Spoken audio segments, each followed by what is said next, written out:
Hello প্রিয় শিক্ষার্থীরা, সবাই কেমন আছো? আশা করি সবাই ভালো আছো। দেশের বর্তমান পরিস্থিতিতে যেহেতু আমাদের সকল শিক্ষা প্রতিষ্ঠান বন্ধ রয়েছে, সেই সাথে বন্ধ রয়েছে পাঠ্য কার্যক্রম। তো অনেকেই অনেকভাবে চেষ্টা করছে তাদের শিক্ষার্থীদেরকে বিভিন্ন বিষয় শিক্ষাদানের জন্য বা শিক্ষা ব্যবস্থাটাকে চালু রাখার জন্য। তো সেই প্রয়াসেই আমি আজকের এই টিউটোরিয়ালটি তৈরি করতেছি। আশা করতেছি এই টিউটোরিয়ালটি থেকে তোমাদের অনেক উপকার হবে। আমাদের আজকে টিউটোরিয়ালের বিষয় হলো নবম দশম শ্রেণীর গণিত দ্বিতীয় অধ্যায় সেট এবং ফাংশন। সেট এবং ফাংশনের গুরুত্বপূর্ণ কিছু বিষয় নিয়ে আজকে আমি আলোচনা করব, যেখানে সেট এবং ফাংশনের স্বাভাবিক পরিস্থিতিটা আমি তোমাদের সামনে তুলে ধরব।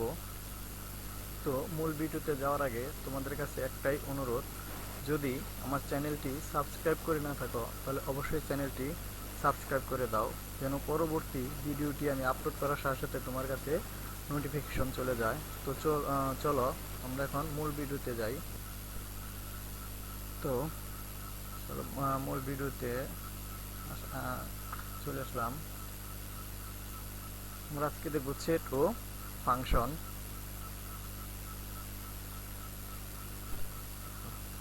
আজকের যে আলোচ্য বিষয়, মানে যে বিষয়গুলো আজকে আমি তোমাদের সামনে আলোচনা করব, সেগুলো হচ্ছে সেটের ধারণা, সেটের সংজ্ঞা, সেট প্রকাশের পদ্ধতি, বিভিন্ন প্রকার সেট এবং সেট সম্পর্কিত বিভিন্ন চিহ্ন। শুরুতে আমরা সেট সম্পর্কে একটু ধারণা নিয়ে নিই। সেটের ধারণা, দেখো তোমরা একটা ছবি দেখতে পাচ্ছ, কি চেনা চেনা লাগছে ছবিটাকে? হ্যাঁ, ঠিকই চিনতে পেরেছো তুমি। ছবিটা জর্জ ক্যান্টর, যার জন্ম 1845 সালে এবং মৃত্যু 1918 সালে। এই জন্ম এবং মৃত্যুর তারিখটা তোমরা মনে রাখবে, বিভিন্ন অবজেক্টিভ পরীক্ষায় থাকতে পারে তোমাদের। কে এই জর্জ ক্যান্টর, কেন তার ছবিটা আমি তোমাদের সামনে এখন তুলে ধরলাম? জর্জ ক্যান্টর হলো ওই ব্যক্তি যিনি সর্বপ্রথম সেট সম্পর্কে ধারণা দেন। তিনি সেটের প্রবক্তা, মানে সেট সম্পর্কে যে ধারণাটা আমরা পেয়েছিলাম তিনি সর্বপ্রথম বলেছিলেন। তিনি ছিলেন একজন জার্মান গণিতবিদ। তিনি সর্বপ্রথম সেট সম্পর্কে ধারণা ব্যাখ্যা করেন। তার সেট সম্পর্কে এই যে ধারণাটা, সেটাই সেট তত্ত্ব নামে পরিচিত। সেট, দেখো সেট কাকে বলে, সেট জিনিসটা আসলে কি? প্রকৃতপক্ষে সেট হচ্ছে বাস্তব বা চিন্তা জগতের সুসংজ্ঞায়িত বস্তুর সমাবেশ বা সংগ্রহ। বাস্তব বা চিন্তা জগতের সুসংজ্ঞায়িত বস্তুর সমাবেশ বা সংগ্রহকে সেট বলে। সেট মানে ধরো কতগুলো ছোট ছোট জিনিসের সমন্বয়ে বড় একটা কিছু তৈরি করা। যেমন যদি তোমার কাছে কতগুলো আমের ঝুড়ি থাকে বা কতগুলো ঝুড়ি আছে তোমার কাছে, সেই ঝুড়িগুলো তুমি বড় একটা ঝুড়িতে রাখতেছো, তাহলে আমরা বলতে পারবো যে ওই বড় ঝুড়িটা হলো ছোট ছোট যে ঝুড়িগুলো ছিল সেই ছোট ঝুড়ির একটা সেট, সেটা হলো সেই বড় ঝুড়ি। আবার তোমার ক্লাসের যে বইগুলো আছে, তুমি যে বইগুলো পড়ো, নবম শ্রেণীর যে বই তুমি হাতে পেয়েছো, সেগুলো হলো এক সেট। নবম শ্রেণীর সম্পূর্ণ বইগুলো মিলে একটা সেট হয়, সে জায়গায় আমাদের সেট। আবার দেখো ছবিটা দেখতে পাচ্ছি, অনেক পরিচিত আমাদের একটা ছবি, প্রায় সবাই চিনি আমরা, ডিনার। ডিনার সেট যাকে বলা হয়। কেন এটা ডিনার সেট? এটার নাম কেন ডিনার সেট? দেখো এই জায়গায় কিন্তু আমাদের একটা জিনিস না, অনেকগুলো জিনিস একত্রিত করে সেটার নাম দেওয়া হয়েছে ডিনার সেট। আমরা কিন্তু প্রত্যেকটা জিনিসের নাম আলাদা আলাদাভাবে এই জায়গায় বলতেছি না, শুধু একটা সংখ্যা, একটা নাম দ্বারা সেটাকে প্রকাশ করতেছি, সেটা হচ্ছে ডিনার সেট। এই ডিনার সেটের ভিতরে দেখো আমাদের কতগুলো জিনিস থাকে। আবার দেখো মোবাইল, বর্তমান প্রযুক্তির একটা গুরুত্বপূর্ণ বিষয়, যেটা ছাড়া এখন আমাদের জীবন প্রায় অচল। সে মোবাইল, এই মোবাইলটাকে কেন সেট বলা হয়? মোবাইল তো একটা জিনিস, তো এটাকে কেন আমরা সেট বলি? হ্যাঁ, মোবাইল ছোট্ট একটা জিনিস, ঠিক আছে, তো মোবাইলের কাজ কি একটা একটা কাজ করতে পারি আমরা মোবাইল দিয়ে? না। দেখো, মোবাইল দিয়ে আমরা কি কথা বলতে পারি, আবার কাউকে এসএমএস করতে পারি, ভিডিও দেখতে পারি, গান শুনতে পারি, আবার বিভিন্ন গেম খেলতে পারি। মানে একটা জায়গা, একটার ভেতরে দেখো অনেকগুলো কাজ একটার ভেতরে সাজানো আছে, সেজন্য এটাকে বলা হয় মোবাইল সেট। ওকে, আশা করি সেট সম্পর্কে তোমাদের, সেটের যে সংজ্ঞাটা সে সম্পর্কে তোমাদের ধারণাটা ক্লিয়ার হবে। অনেকগুলো বিষয়ের সমষ্টিকে আমরা সেট বলবো। দেখো, সেট সাধারণত ইংরেজি বর্ণমালার যে প্রথম অক্ষর এ বি সি বা এক্স ওয়াই জেড মানে বড় হাতের অক্ষর দ্বারা প্রকাশ করা হয়। আর সেটের উপাদানগুলোকে প্রকাশ করার জন্য অবশ্যই দুইটা সেকেন্ড ব্র্যাকেট, দুই পাশে দুইটা দ্বিতীয় ব্র্যাকেট বা দ্বিতীয় বন্ধনী ব্যবহার করা হয়। তো দেখো, সেট সম্পর্কে যদি কোনো প্রশ্ন থাকে তাহলে অবশ্যই আমাকে কমেন্ট বক্সে জানাবে। আমি পরবর্তী ভিডিওতে ইনশাল্লাহ তোমার সমস্যাটা সমাধান করার চেষ্টা করব। দেখো, সেট প্রকাশের পদ্ধতি দুইটি। দেখ, তালিকা পদ্ধতি বা রোস্টার মেথডগুলো সম্পর্কে আমরা জানব। দুই, সেট গঠন পদ্ধতি বা সেট বিল্ডার মেথড। তো দেখো, তালিকা পদ্ধতি, যে পদ্ধতিতে সেটের সকল উপাদান সুনির্দিষ্টভাবে উল্লেখ করে দ্বিতীয় বন্ধনীর মধ্যে আবদ্ধ করা হয় এবং একাধিক উপাদান থাকলে কমা ব্যবহার করে উপাদানগুলোকে আলাদা করা হয়, তাকে তালিকা পদ্ধতি বলে। যেমন দেখো, এই জায়গায় আমি কয়েকটা নাম লিখেছি, রানা, রনি, লিজা, বাবু। আবার দেখো, এ সমান 1 2 3 4 5, পি সমান এ বি সি ডি, টি সমান 2 4 6 8 ইত্যাদি এরকম থাকতে পারে। এক্ষেত্রে দেখো, প্রত্যেকটা উপাদানের ক্ষেত্রে আমাদের এই যে একটা সেকেন্ড ব্র্যাকেট, এই যে একটা সেকেন্ড ব্র্যাকেট বা দ্বিতীয় বন্ধনী, আর ভিতরে যে উপাদানগুলো আছে এই জায়গায় এই যে আমার ভিতরের যে সংখ্যা বা নামগুলো দেখতে পাচ্ছ, এগুলো হলো এই সেটের উপাদান। আমরা দেখো, প্রত্যেকটা উপাদান কমা দ্বারা আলাদা করা হয়েছে, আর সুনির্দিষ্টভাবে উল্লেখ করা হয়েছে এ সেটের উপাদান কোনগুলো, পি সেটের উপাদান কোনগুলো, ডি সেটের উপাদান কোনগুলো। এরকম যখন উপাদানগুলো চিহ্নিত করা থাকবে তখন সেই পদ্ধতিটাকে আমরা বলবো তালিকা পদ্ধতি। তাহলে তালিকা পদ্ধতি অবশ্যই তোমরা বুঝতে পেরেছ যে তালিকা পদ্ধতিটা হলো আমাদের সেটের সকল উপাদানগুলো সুনির্দিষ্টভাবে উল্লেখ করা থাকবে। সেট গঠন পদ্ধতি, যে পদ্ধতিতে সেটের উপাদানগুলো সুনির্দিষ্টভাবে উল্লেখ না করে উপাদান নির্ণয়ের সাধারণ ধর্মের উল্লেখ থাকে, তাকে সেট গঠন পদ্ধতি বলা হয়। তো এক্ষেত্রে তোমার সেটের উপাদানগুলো নির্দিষ্ট করে দেওয়া থাকবে না, উপাদানগুলো কিভাবে পাওয়া যায় সে সম্পর্কে তোমাকে একটা ধারণা দিয়ে দেওয়া হবে। সেই পদ্ধতিটার নাম হলো সেট গঠন পদ্ধতি।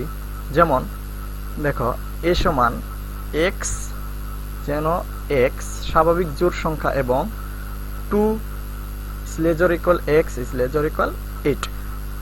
এই জায়গায় দেখো, আমাদের এ সেটের নির্দিষ্ট কোনো উপাদান কিন্তু দিয়ে দেওয়া হয়নি, বলা হয়েছে এক্স জোড় সংখ্যা এবং তা 2 এর সমান বা 2 থেকে বড়, 8 এর সমান বা 8 থেকে ছোট।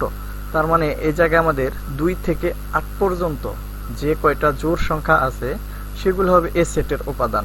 এই যে আমি 2 থেকে 8 পর্যন্ত যে উপাদানগুলো এই জায়গায় লিখবো, যখন আমি উপাদানগুলোকে আলাদা করে ফেলবো, বের করে ফেলবো, তখন সেটা হয়ে যাবে সেট তালিকা পদ্ধতি, সেটের তালিকা পদ্ধতি। আর এটা হলো আমাদের সেটের গঠন পদ্ধতি।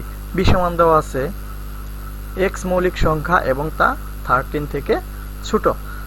তার মানে এখন এই জায়গায় আমাদের যত মানে 1 থেকে শুরু করে 13 এর ছোট পর্যন্ত, মানে 11 পর্যন্ত যতগুলো মৌলিক সংখ্যা আছে সবগুলো আমাদের এই বি সেটের উপাদান হবে। তাহলে এক্ষেত্রে আমাদের সেট গঠন পদ্ধতিতে সেটের যে উপাদানগুলো আছে সেই উপাদানগুলো সুনির্দিষ্টভাবে উল্লেখ করা থাকবে না। উপাদানগুলো বের করার জন্য কিভাবে আমরা নির্ণয় করতে পারি সেজন্য আমাদের বলে দেওয়া থাকবে, একটা সাধারণ কথা বলে দেবে, সেই অনুযায়ী আমাদের সেটের উপাদানগুলোকে বের করে নিতে হবে। আশা করি তোমরা বুঝতে পেরেছ। এখন আমরা দেখব সেট সম্পর্কিত বিভিন্ন চিহ্ন।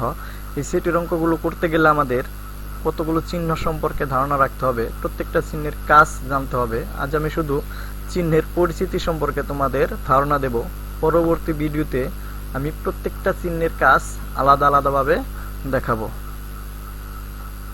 দেখো সেটের যে চিহ্নগুলো, শুরুতেই যে চিহ্নটা দেখতে পাচ্ছি আমরা ইউ, যা বলা হয় সার্বিক সেট।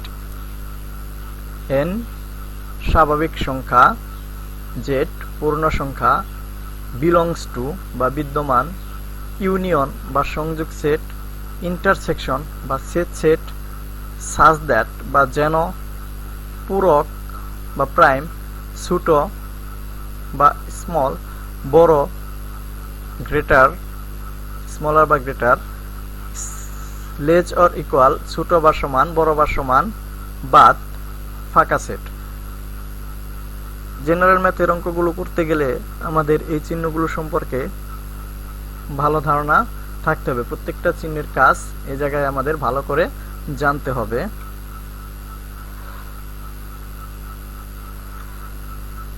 বিভিন্ন প্রকার সেট, আমি বিভিন্ন প্রকার সেট সম্পর্কে একটু বলবো। ভিডিওটা একটু বড় হয়ে যাচ্ছে, ধৈর্য নিয়ে আশা করি তোমরা সবাই দেখবে, দেখলে অনেক উপকৃত হবে।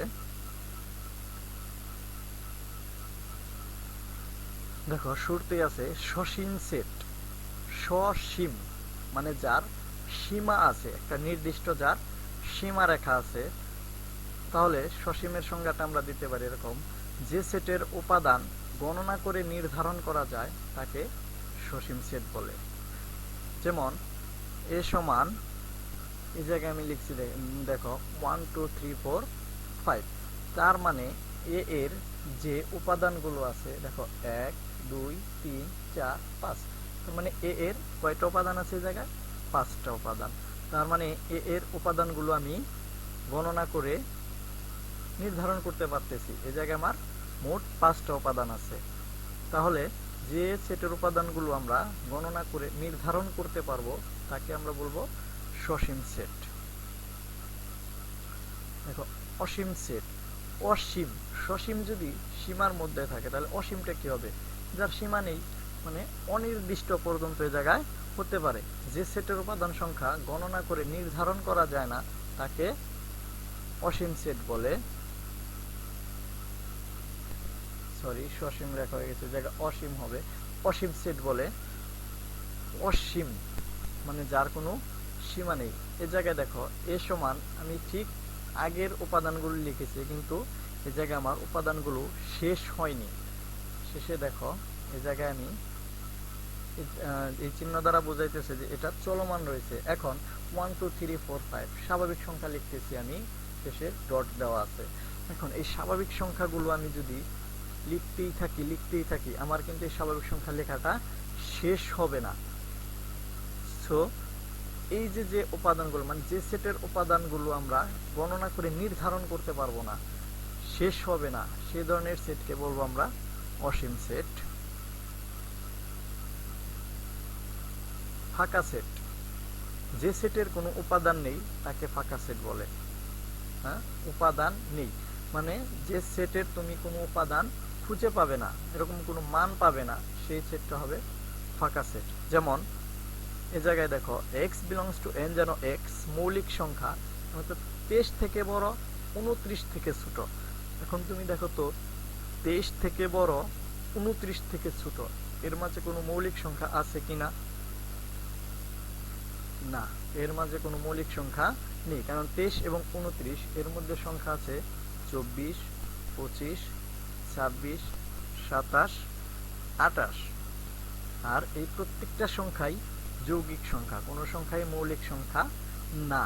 তাহলে দেখো এই জায়গায় আমি 23 থেকে 29 এর মাঝে কোনো মৌলিক সংখ্যা খুঁজে পাবো না, কিন্তু এই জায়গায় আমার বলা আছে x এর মানগুলো মৌলিক সংখ্যা হতে হবে। তাহলে 23 থেকে 29 এর মাঝে কোনো মৌলিক সংখ্যা আছে? নাই। যেহেতু নাই, তাহলে এই সেটটা হবে আমাদের ফাঁকা সেট। আর ফাঁকা সেটকে এই যেরকম একটা চিহ্ন দেখো, গোল দিয়ে মাঝখানে দাগ, যেটাকে উড়ি চিহ্ন বলা হয়, এই উড়ি চিহ্ন দ্বারা আমরা ফাঁকা সেটটাকে প্রকাশ করব।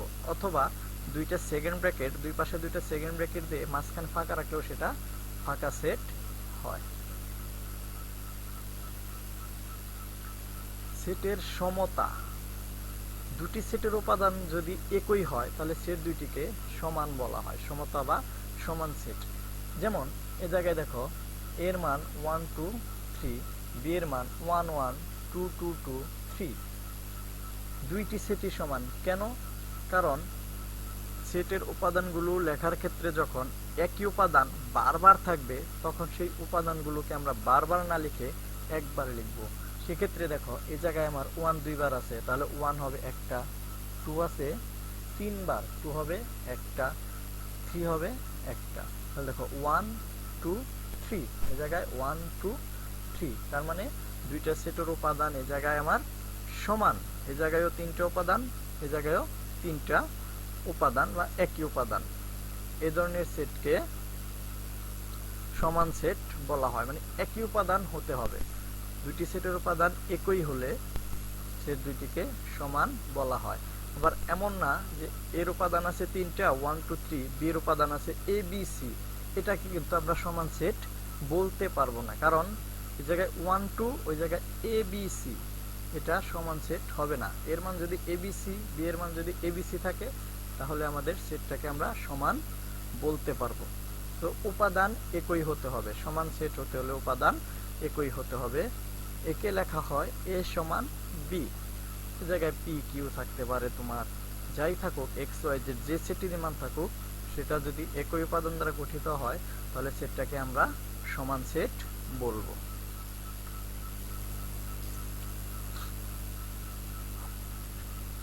সার্বিক সেট, আলোচনা সংশ্লিষ্ট সকল সেট যদি একটি নির্দিষ্ট সেটের উপসেট হয় তবে ওই নির্দিষ্ট সেটকে তার উপসেটগুলোর সাপেক্ষে সার্বিক সেট বলা হয়।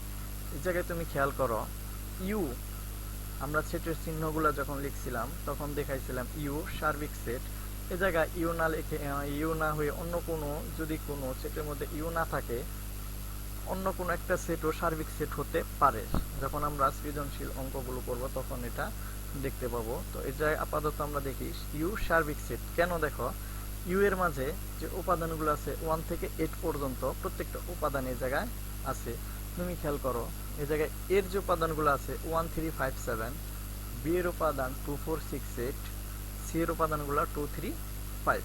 তুমি একটু ভালো করে লক্ষ্য করো, দেখো এ বি সি, এই যে তিনটা সেটের যে উপাদানগুলো আমাদের দেওয়া আছে, এই ইউর মাঝে যে 8 পর্যন্ত উপাদানগুলো আছে, 8 এর থেকে বড় কোনো সংখ্যা কি এই জায়গায় আছে এই তিনটে উপাদানের মধ্যে? বা 1 থেকে ছোট কোনো সংখ্যা এই জায়গায় আছে? দেখো ভালো করে খেয়াল করো, নেই। তাহলে এর যে মানগুলা 1 3 5 7, দেখো ইউর মাঝে আছে 1 3 5 7, বি এর মান 2 4 6 8, সেটাও ইউর মাঝে আছে 2 4 6 8, সি এর মান 2 3 5, সেটাও ইউর মাঝে আছে 2 3 5। তার মানে ইউ এর যে উপাদানগুলো আছে সেগুলো নিয়েই বাকি তিনটা সেট এই জায়গায় গঠিত হয়েছে। তাহলে এই যে তিনটা সেট পাইলাম, এই তিনটা সেটের সার্বিক সেট হলো ইউ, ইউ থেকে ওরা গঠিত হয়েছে। যেমন তোমাদের নবম শ্রেণীর যে ধরো 20 জন স্টুডেন্ট আছে, তখন 20 জন স্টুডেন্টকে আমি যদি 5টা দলে ভাগ করে দেই, এ বি সি ডি, এরকম 5টা দলে তোমাদের নবম শ্রেণীর 20 জন স্টুডেন্টকে আমি 4 জন 4 জন করে ভাগ করে দিলাম। তোমরা দেখো সার্বিক জিনিস, সার্বিক হলো তোমাদের নবম শ্রেণী। এখন তোমাদের নবম শ্রেণীর স্টুডেন্টদের নিয়েই 5টা দল গঠিত হয়েছে, ওই 5টা দল হবে তোমাদের নবম শ্রেণীর উপসেট, আর তোমাদের শ্রেণীটা হবে এ জায়গায় সার্বিক, কারণ তোমাদের ওই দলগুলোতে নবম শ্রেণীর বাইরে কিন্তু কেউ নেই। একইভাবে দেখো ইউ, এই জায়গায় ইউটা আমাদের সার্বিক সেট, বাকি যে সেটগুলো হয়েছে এই জায়গায় ইউর উপাদানের বাইরে কোনো উপাদান এই জায়গায় নেই, সুতরাং ইউটা হচ্ছে এই জায়গায় সার্বিক সেট, আর বাকিগুলো ইউ এর উপসেট, ইউ এর মানগুলো থেকে এগুলো গঠিত হয়েছে।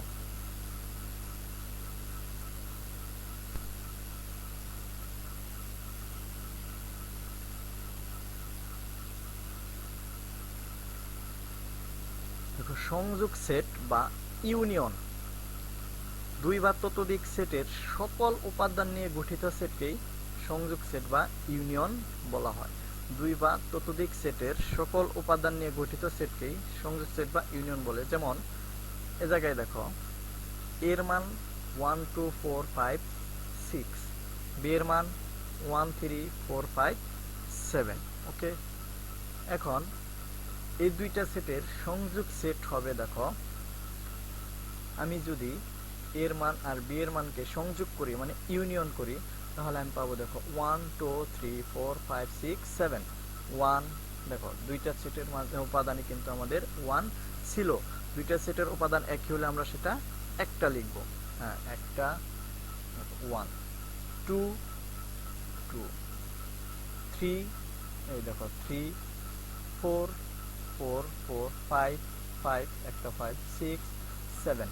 এখন তুমি খেয়াল করো এই জায়গায় এর যে উপাদানগুলো ছিল 1 2 3 4 5 6, 1 2 4 5 6, 1 3 4 5 7, 1 3 4 5 7। দেখো দুইটা সেটের প্রত্যেকটা উপাদানই কিন্তু এই জায়গায় আছে, সো এটা হবে আমাদের সংযোগ সেট বা ইউনিয়ন।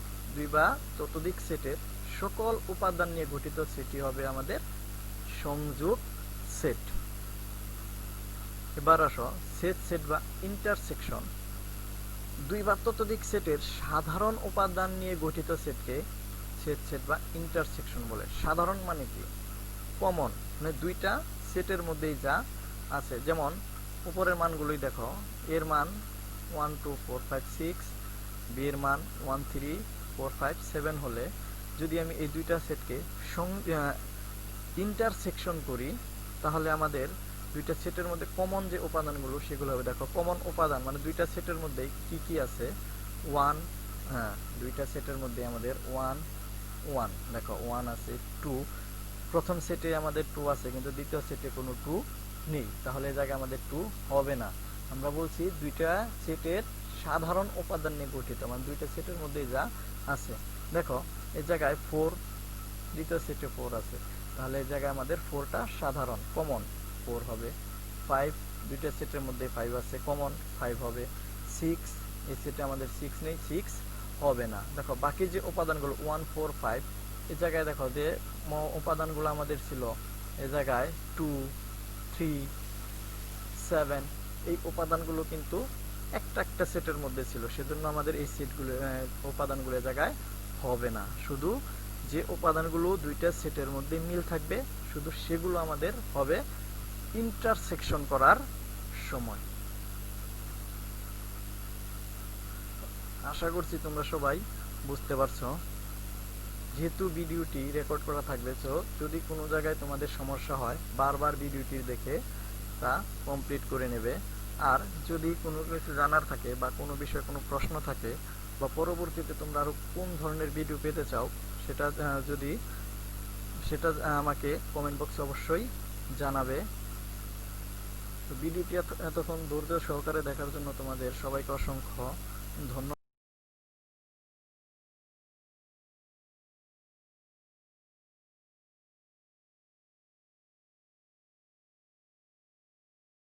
ধন্যবাদ।